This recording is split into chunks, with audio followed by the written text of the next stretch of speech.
Hello दोस्तों, जय शंकर की। कैसे हो आप सब दोस्तों। एक नई वीडियो में आपका स्वागत है। तो दोस्तों, आज की जो वीडियो है वो बहुत ही ज़्यादा इम्पोर्टेंट रहने वाली है, जो कि सभी के लिए। ठीक है, तो वीडियो को बिल्कुल भी मिस ना करें, ना ही वीडियो को बीच में छोड़ कर जाएँ। ठीक है, आज की जो वैकेंसी है वो रहेगी हाई कोर्ट में। ठीक है, हाई कोर्ट ऑफ शिमला। तो दोस्तों, गवर्नमेंट जॉब है। आपको पता है कि जो कोर्ट में जॉब होती है वो कॉन्ट्रैक्चुअल भी हो, बट उसमें कोई भी दिक्कत नहीं होती है, क्योंकि वो रेगुलर हो जाते हैं, जैसा कि आपको पता है। ठीक है दोस्तों, तो वीडियो में एंड तक बने रहिएगा। तो दोस्तों, आज की जो वैकेंसी है वो रहेगी हाई कोर्ट शिमला में, जो कि स्टेनोग्राफर की पोस्ट है। तो वीडियो में आगे बढ़ते हैं। सबसे पहले जो है ओपनिंग डेट जो है वो रहेगी 16 तारीख। ठीक है, चौथा महीना 2025। और क्लोजिंग डेट जो है इसकी वो रहेगी 16 तारीख 5वां महीना 2025, रात 12 बजे तक। तो दोस्तों, वीडियो में आगे बढ़ते हैं। The high court of Himachal Pradesh invite online recruitment application on the above mentioned recruitment portal from all the eligible desirous candidate for filling up clear-cut anticipate future vacancies of the stenographer grade 3। तो ये बता रहे हैं कि जो grade 3 के stenographer है उसकी ये वैकेंसी है। ठीक है, establishment of district judiciary in the state of HP as पर HP district judiciary staff recruitment promotion control conduct discipline and other condition of service. ठीक है, तो आगे बढ़ते हैं। जैसा कि आप देख रहे हैं कि स्टेनोग्राफर, इसमें दोस्तों एक चीज़ क्लियर कर दूं मैं, इसमें 52 पोस्ट हैं, जिसमें से 22 पोस्टें क्लियर कट रेगुलर होंगी और 30 पोस्टें इसमें से कॉन्ट्रैक्ट पे होंगी। ठीक है, तो जो स्टेनोग्राफर ग्रेड 3 ग्रुप C की पोस्टें हैं रेगुलर, पहले उसके बारे में बात कर लेते हैं। जिसमें अनरिजर्व्ड कैटेगरी, जो कैटेगरी वाइज उन्होंने बताई हुई है वैकेंसीज, अनरिजर्व्ड के लिए 2 है, SC के लिए 5, ST के लिए 3, OBC के लिए 8, EWS के लिए 1 और PH के लिए 3, यानी कि टोटल 22 वैकेंसीज। ठीक है, उसके बाद इसका जो पे मैट्रिक्स है वो रहेगा 25,000 से लेके 81,000 तक। ठीक है, और इसमें क्वालिफिकेशन भी आपको ध्यान में रखना है। ठीक है, graduation degree from a recognise university. ठीक है, और इसमें having speed of 80 word per minute in English stenography. Test will be conduct on computer software. आपके पास 80 वर्ड एक मिनट में आपको जो है टाइप करने हैं, जो हो जाने चाहिए आपको, तभी आपका जो क्लियर होगा। ठीक है, और typing test in English with speed of 40 word per minute on computer software. ठीक है, उसके बाद typing test in Hindi using Kruti Dev 10 front with typing speed of 30 word per minute on the computer. ठीक है, provide the only 10% of the mistake in transcribing the dictated matter and typed matter in typing test shall allow.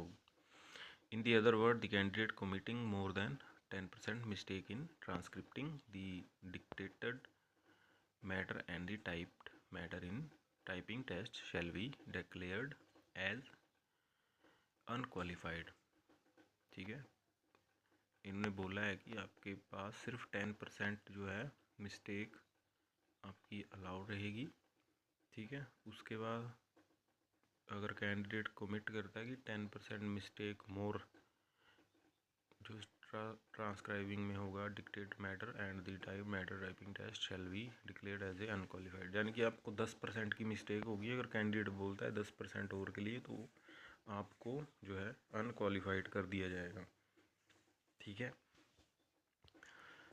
तो ये थी qualification. ठीक है, उसके बाद जो है नेक्स्ट कॉन्ट्रैक्ट बेस पे होंगी जो 30 पोस्ट, उसमें जो है अनरिजर्व्ड के लिए रहेंगी 7, एससी के लिए रहेंगी 8, एसटी के लिए रहेगी 1, ओबीसी के लिए रहेगी 6, ईडब्ल्यूएस के लिए रहेगी 4 और पीएच के लिए 3।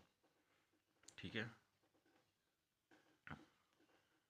इसमें जो एंटीसिपेटेड होंगे उनके लिए 1 रहेगी। ठीक है, तो टोटल जो पोस्ट है ये रहेंगी 30। ठीक है, और इसमें जो है basis remuneration as fixed by the government of HP from time to time.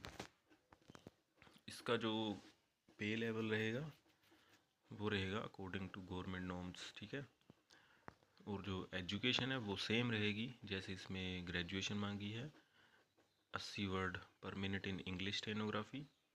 ठीक है, टेस्ट इसमें भी कंप्यूटर में जो सॉफ्टवेयर उसके बेस पे होगा।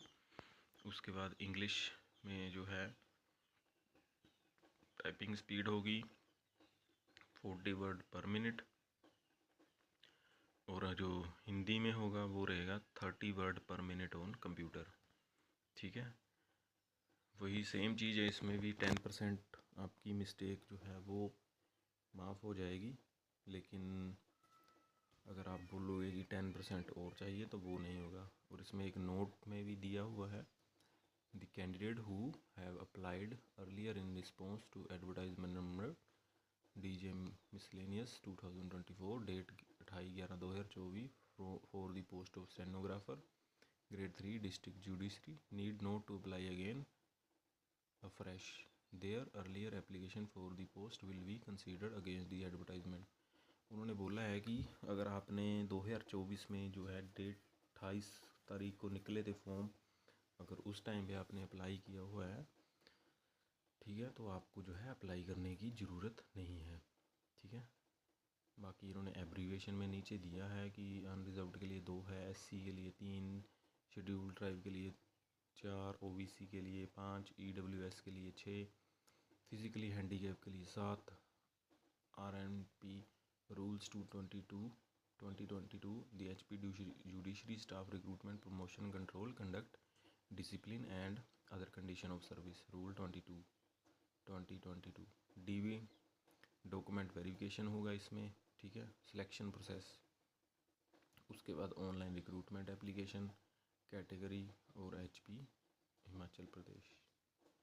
इसमें इम्पोर्टेंट नोट इंस्ट्रक्शन जो है, the candidate are advise to before applying online they must go through RNP rules 2022 update on the high court website and available on following UR link.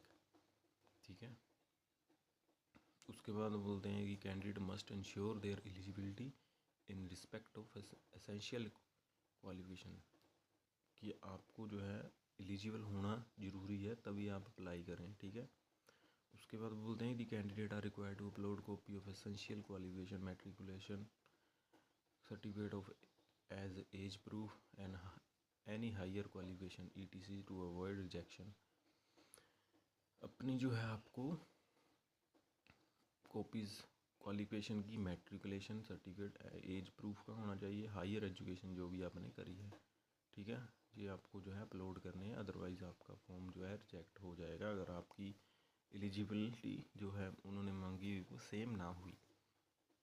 The candidate for appointment to any other above mentioned must as a citizen of India also possess requisite education qualification and other qualification as R&P rule।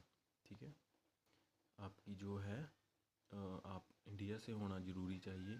ठीक है, बाहर का कोई नहीं कर सकता, India से होना ज़रूरी है, नेशनैलिटी इंडियन ही। ठीक है, the candidate must have knowledge of custom and dialect of Himachal Pradesh suitability for appointment in the peculiar condition। ठीक है, और इसमें बोला है कि group C post must have passed matriculation +2 graduation from any school institute with Himachal Pradesh. However this condition shall not apply to bona fide Himachali. ठीक है, हिमाचल वालों के लिए ये कंडीशन नहीं है। ठीक है, rule 2 part 2 rule 5। The benefit of reservation for physical handicap person with benchmark disability will be provided to candidate as per rule। ठीक है, हैंडीकैप के लिए कोई वो नहीं है। उसके बाद आता है कैटेगरी वाइज फीस का। फीस इसमें रहेगी आपकी अनरिजर्व्ड के लिए 347 इंक्लूडिंग GST। उसके बाद आता है reserve category of HP, that is SC ST OBC EWS PH, जिसमें आपको जो है सिर्फ 197 रुपये देने पड़ेंगे। ठीक है, और फीस सबमिट कैसे करनी है? The fees shall have to be pay only through online mode and fees once paid shall not be refunded है। ठीक है, उसमें फ़ीस कोई रिफ़ंड नहीं होगी। और आप उसके बाद आता है कि एज जो है 1 तारीख पहला महीना 2025, यानी कि आपकी एज कैलकुलेट की जाएगी 1 तारीख यानी कि 1 जनवरी 2025 के according.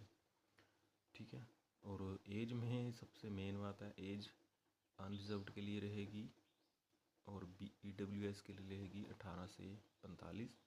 Reserve category of Himachal if post is reserve for particular category SC ST OBC PH के लिए 18 से 50। उसमें जो है गवर्नमेंट अप्लाई है, जो गवर्नमेंट एम्प्लॉई है उसके लिए रहेगी 18 से 50। ठीक है, 5 ईयर रिलैक्सेशन इन अपर एज लिमिट, वही सेम जो 5 साल के लिए रहेगी, जो अपना क्या कहते हैं उसको, 5 साल के लिए रहेगी जो SC ST OBC है और बेंचमार्क डिसेबिलिटी है, उनके लिए रिलैक्सेशन रहेगी 5 साल की। ठीक है, उसके बाद जो आपको अप्लाई कैसे करना है, जो इन्होंने वेबसाइट दी है वो उसके ऊपर जाके जो है आपको अप्लाई कर देना है। ठीक है, लास्ट डेट से पहले पहले। बाकी इन्फॉर्मेशन है ये आप खुद से पढ़ सकते हैं। ठीक है, तो दोस्तों ये थी आज की जॉब। किसी को कोई बात समझ ना आई हो तो प्लीज़ कमेंट बॉक्स में कमेंट ज़रूर करें। बाकी मिलते हैं अगली वीडियो में एक नई जॉब के साथ। जय शंकर की, हर हर महादेव।